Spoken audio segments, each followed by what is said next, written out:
আর্যকর কাণ্ডের হয়ে গেল 1 মাস, বিচারাধীন 1 মাস। তাই অভয়ের রাত স্লোগান দিয়ে বহরমপুর টেক্সটাইল কলেজ মোড়ে রাত দখল কর্মসূচি নাগরিক সমাজের পক্ষ থেকে।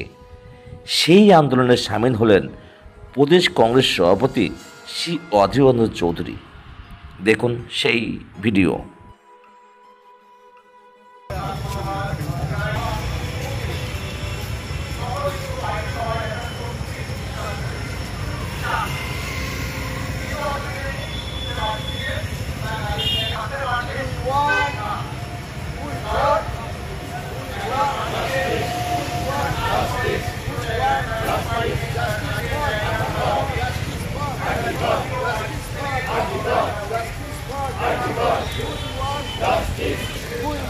Justice. We want justice. Justice for Antigone. Justice for Antigone. Justice for Antigone. We want Justice for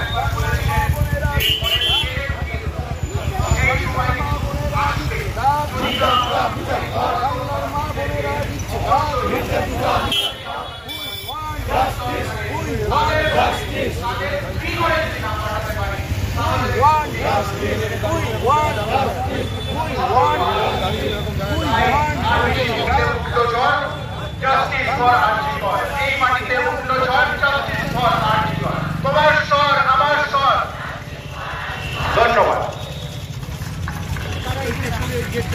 Bangla জুড়ে মা বোনেরা দিচ্ছে ডাক, বাংলা জুড়ে মা বোনেরা দিচ্ছে ডাক, তোমার আমার একই স্বর।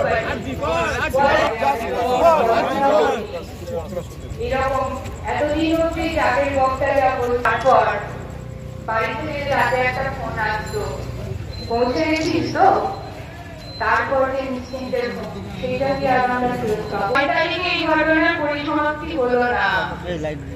তারপরে নতুন একের পর এক মিথ্যাচার সরকারের পক্ষ থেকে, শাসকের পক্ষ থেকে, পুলিশের পক্ষ থেকে। এবং হ্যাঁ, আজকে পৃথিবীর প্রায় 23টা দেশ আজকে যা খবর তাতে এই প্রতিবাদে সামিল হয়েছে, বিচার চাইছে।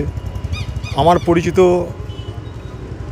বা অল্প স্বল্প চেনা যায় এরকম 2-3টে ইউরোপের দেশ থেকে আমার কাছে আজকে মেসেজ পাঠিয়েছিল যে তারাও সেখানটায় করছে তাদের প্ল্যাকার্ড দেখিয়ে। তো সারা বিশ্ব জুড়ে বাংলার একটা নারী ধর্ষণ এবং খুনকে কেন্দ্র করে এই ধরনের প্রতিবাদ আমাদের জীবদ্দশায় কখনো হয়েছে বলে আমার জানা নাই। দুঃখ এটাই লাগছে যে একদিন পৃথিবী বাংলাকে চিনত রবীন্দ্রনাথের নামে, বিবেকানন্দের নামে, আজ পৃথিবী বাংলাকে চিনছে নারী ধর্ষণ এবং খুনের নামে। দুর্ভাগ্য এটাই। এ বাংলার যুগ যুগ ধরে পৃথিবীকে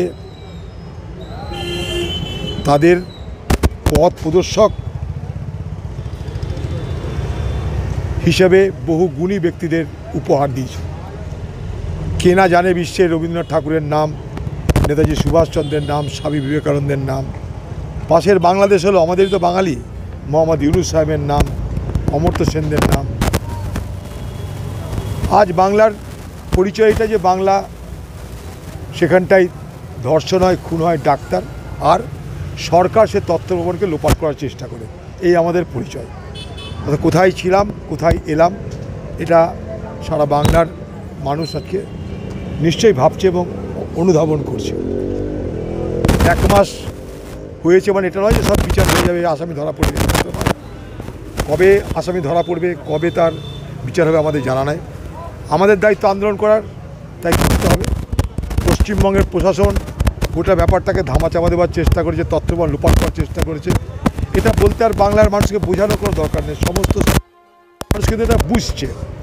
এবং সারা ভারতবর্ষ এই অরুচিকর এই ধরনের একটা ঘরের মেয়ের কাণ্ডকে কেন্দ্র করে তদন্ত ধামাচাপা দেওয়ার এই অপচেষ্টার জন্য সারা ভারতবর্ষ জুড়ে পশ্চিমবঙ্গ ধিকৃত হচ্ছে। ভারতবর্ষের বিচার ব্যবস্থা অনেক সংশোধন দরকার, ত্রুটি বিচ্যুতিতে আছি। এখানে সব কিছু মন্ত্র গতিতে হয়। আপনারা কেউ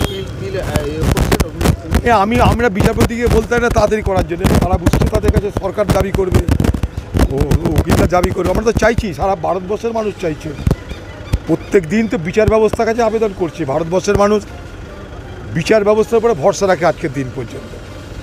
ভারতবর্ষের মানুষ যতটা না আইন সভার উপরে ভরসা রাখে, যতটা না প্রশাসনের উপর ভরসা রাখে, তার থেকে অনেক বেশি ভরসা রাখে বিচার ব্যবস্থার প্রতি। তাই বিচার ব্যবস্থার কাছেই ভারতবর্ষের মানুষ আবেদন করছে। বিচার চাই কার কাছে বলছে?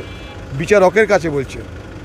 কারণ তারা দেখছে যে এখানকার সরকার কিছু করবে না, শুধু করবে না তা নয়, তারা বাধা দিচ্ছে, তারা সমস্ত তথ্যমান লোপাট করতে চাইছে। বিচার ব্যবস্থাকে তো আমরা বাধ্য করে দিতে পারি তাতে করে বিচার করো। বিচার করতে হলে তার তথ্য চাই, প্রমাণ চাই, সেগুলো তো রাজ্যের যারা তদন্তকারী সংস্থা তাদের দায়িত্ব এগুলো। তারা যত তাড়াতাড়ি সেই সমস্ত তথ্য প্রমাণ দেবে তত তাড়াতাড়ি বিচার হবে।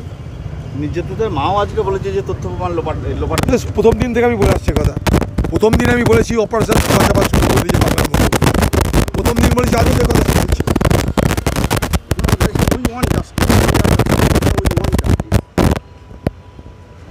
সবাই প্রথম দিন থেকে এটা বলছি, ডিমান্ড আর ওয়ান্ট একই। উই ওয়ান্ট মানে দাবি করা, উই ওয়ান্ট মানে চাই, তা কী করা যাবে? বিচারের দাবি করছি, বিচার চাইছি, ফারাক চাই, এর মধ্যে কোনো ফারাক নেই, বিচার চাইছে সবাই। এরকম এতদিন অব্দি যাদের বক্তারা বলার পর বাড়ি থেকে রাতে একটা ফোন আসতো, পৌঁছে গেছিস তো? তারপরে নিশ্চিন্তের সেইটা কি আর আমরা ফেরত পাবো? 9 তারিখে এই ঘটনার পরিসমাপ্তি হলো না। তারপরে নতুন একের পর এক মিথ্যাচার সরকারের পক্ষ থেকে, শাসকের পক্ষ থেকে, পুলিশের পক্ষ থেকে এবং করেছে। আমি ডাক্তারি ছাত্র হিসেবে বলতে পারি ওই মৃতদেহ দেখে কারোর মনে হওয়ার কথা না তা আত্মহত্যা। তারপর মানবিকতার চূড়ান্ত নিদর্শন স্থাপন করে 3 ঘন্টা ওনাদেরকে দেখতে দেওয়া হয়নি। পুলিশের সেই জায়গাটাকে ঘিরে দেওয়ার কথা, সেইখানে ভিডিও বেরিয়ে এলো, মিটিং বসেছে। কারা আছেন সেই মিটিং এ? প্রিন্সিপাল রয়েছেন, প্রিন্সিপালের আইন কলেজের পিজিটি রয়েছে, অন্য মেডিকেল কলেজের ডাটা এন্ট্রি করার কাজ যার আছে সে রয়েছে, যাদের কোনো মতেই ওই সময় ওখানে থাকার ফুটো হয়ে গেছে। তারপরে 14 তারিখ হসপিটালে ভাঙচুর হল, তার আগে কনস্ট্রাকশন শুরু হয়ে গেল। একটা হসপিটালে কনস্ট্রাকশনের কাজ করার প্রমাণ আমরা পেয়েছি। সেই ঘরে দেওয়াল ভেঙে ফেলা হলো, যেটা সংরক্ষণ করার কথা ছিল। এরপরে আর কি সন্দেহ থাকতে পারে যে প্রশাসন, পুলিশ সরাসরি